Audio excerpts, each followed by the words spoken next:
Welcome to the second session in our metacognitive course for parents. This session is entitled Why Tomatoes Are Helpful, a Parent's Guide to the Pomodoro Technique.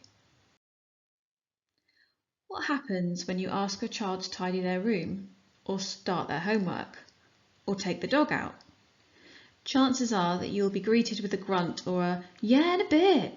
This is not your child simply being uncooperative or lazy, although I cannot guarantee that this is always the case.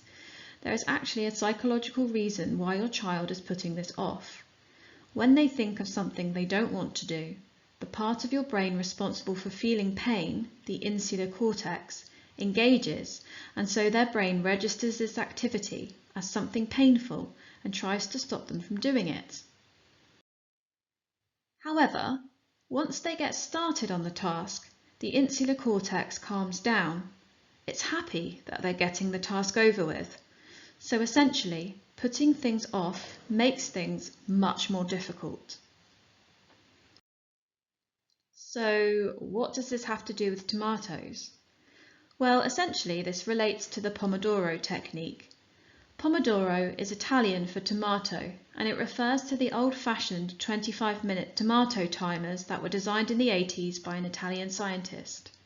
As a note, you do not need a tomato timer to use the Pomodoro technique. Any timer will do. So how does it work?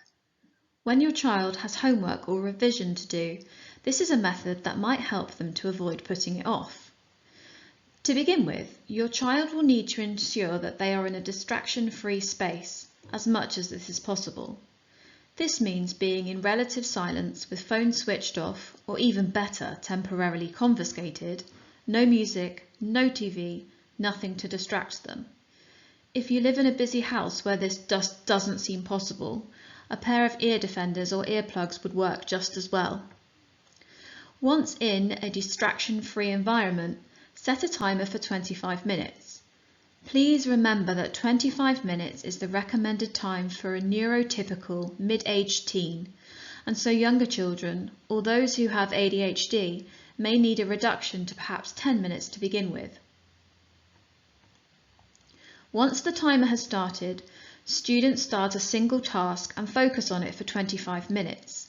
It's really important that they don't switch between tasks during this 25 minutes. When the timer goes off, your child stops, even if they haven't finished the task.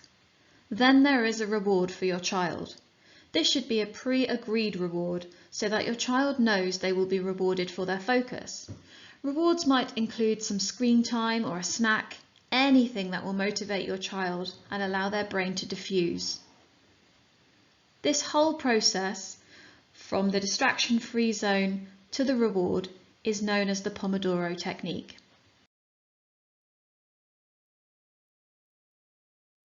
The reason why this technique is so successful is because it gives your child a goal to work towards and a reward for achieving it.